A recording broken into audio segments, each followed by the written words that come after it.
ये हमें बताना है, ठीक है। तो अगर हम बात करें यहाँ पे, इफ यू सी Fe2+3+ की जो कॉन्फ़िगरेशन की जो वोल्टेज है दैट इज यानी कि Fe2+ और 3+ के बीच में जो E0 पोटेंशियल है दैट इज 0.08 वोल्ट, ठीक है। इसका मतलब क्या है कि इसके अंदर 0.08 वोल्ट की वोल्टेज डिफरेंस होने का मतलब हमने E0 को समझा हुआ है 0 वोल्ट और पॉजिटिव E0 वैल्यू और negative E0 value. Positive E0 value का मतलब होता है पॉजिटिव E0 वैल्यू का मतलब होता है बेटर ऑक्सीडाइजिंग एजेंट, ठीक है, यानी कि खुद रिड्यूस होगा, तो दिस इज बेस्ट ऑक्सीडाइजिंग। और जो खुद ऑक्सीडाइजिंग एजेंट हो बहुत बढ़िया, वो खुद रिड्यूस होगा। And negative E0 value means best reducing agent, जो कि लिथियम होता है। तो इसको मैं बहुत बार समझा चुका हूं कि बेस्ट ऑक्सीडाइजिंग एजेंट का मतलब है कि इट विल रिड्यूस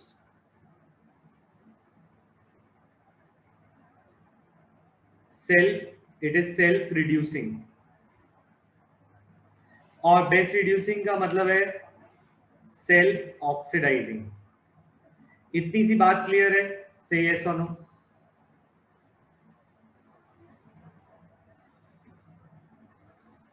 अब अगर मैं बोल रहा हूं किसी की E0 वैल्यू हम कंपेयर करें Fe3+2+ को with E0 value of Mn2+3+,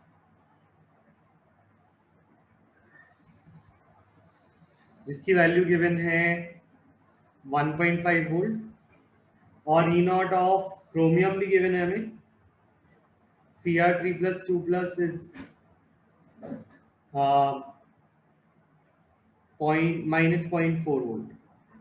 तो यू कैन सी कि यहाँ पे हम 0.8 वोल्ट को बोल सकते हैं कि क्रोमियम जो आयरन है वो इन दोनों की वोल्टेज के बीच में है, इट इज एट 0.8, इससे ज्यादा 0.15, इससे कम 0.6। तो वी कैन से कि जिसकी E0 वैल्यू ज्यादा है वो खुद को रिड्यूस करेगा, right, because it will be self reducing. यानी कि Mn की टेंडेंसी होगी Mn3+ से Mn2+ में जाने की, Mn3+ से Mn2+ में जाने की। तो that means Mn2+ will be more stable for manganese, ठीक है। ऑन दी अदर हैंड अगर हम बोले नेगेटिव E0 वैल्यू है हमारी क्रोमियम की, तो क्रोमियम के लिए बेटर ऑक्सीडाइजिंग नेचर, मतलब वो रिड्यूसिंग एजेंट अच्छा है, यानी खुद क्या होगा oxidise.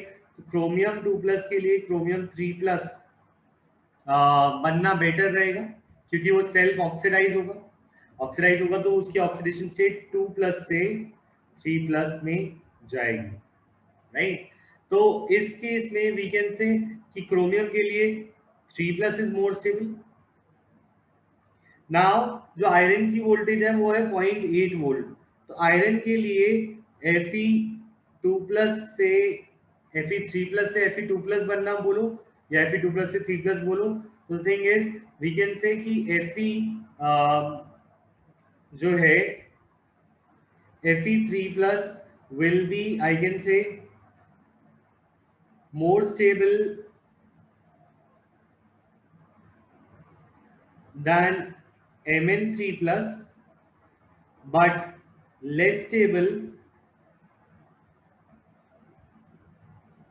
than Cr3+। According to E0 value, I'll come to this conclusion कि देखो मैंगनीज में 2+ ज्यादा स्टेबल है तभी उसकी वोल्टेज 0.15 है, राइट। और क्रोमियम के लिए 3+ ज्यादा स्टेबल है तभी उसकी E0 वैल्यू -0.4 वोल्ट है। और उसने बोला था कंपेयर करो Fe3+ की stability with that of Fe chromium 3+ and manganese 3+। तो इन दोनों की वैल्यूज को देखते हुए हम यही कंक्लूजन पे आ सकते हैं कि Fe3+ की value will be more stable then Mn3+, यानी कि Fe3+ will be more stable then Mn3+ but less stable then Cr3+। You tell me, is this explanation clear to you? Yes or no?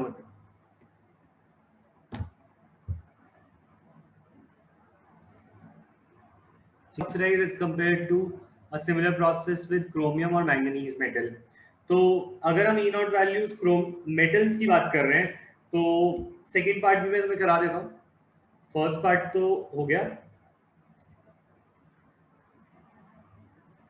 हम second part पे आते हैं।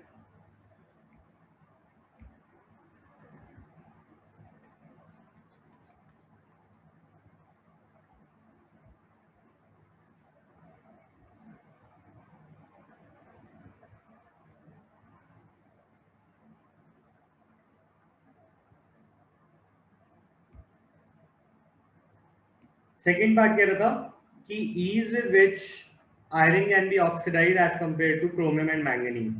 तो इसके लिए तो हम ये वाली वैल्यूज देखेंगे, ई नॉट देखेंगे Fe2+ Fe का, that is -0.4 volt. E not हम देखेंगे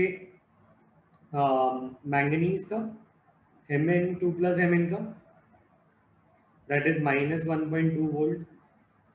और ई नॉट हम देखेंगे Cr2+ Cr, that is 0.9 volt.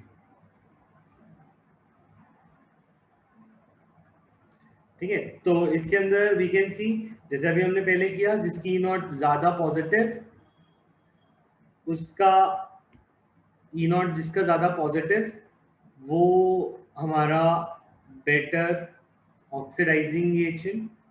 ठीक है, तो ऑक्सीडाइजिंग एजेंट मतलब it will be reduced, best reduced या फिर सेल्फ रिड्यूसिंग होगा। Iron will be self reducing, खुद को रिड्यूस करता है क्योंकि उसकी नॉट वैल्यू सबसे ज़्यादा -0.4 वोल्ट सबसे ज़्यादा है। और अगर हम बात करें क्रोमियम, क्रोमियम इनके बीच में आएगा, तो क्रोमियम इज लेस ऑक्सीडाइजिंग या लेस या मोर ऑक्सीडाइजिंग देन आयरन बोल सकता हूँ।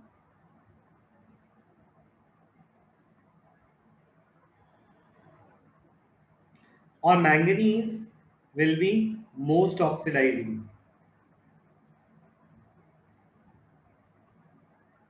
सॉरी मोस्ट ऑक्सीडाइजिंग नहीं बोलेंगे, it will be more oxidised, oxidising नहीं, मोर ऑक्सीडाइज्ड। ठीक है, यूट्यूब पे मैंने बंद कर दिया है, यूट्यूब पे नहीं चल रही। On the other hand iron, chromium और मैंगनीज विल बी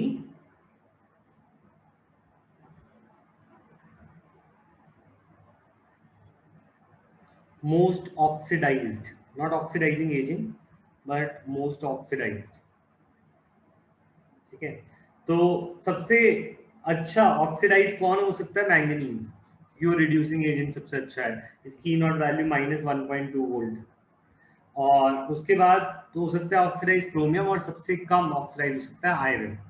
तो आई होप ये भी तुम्हें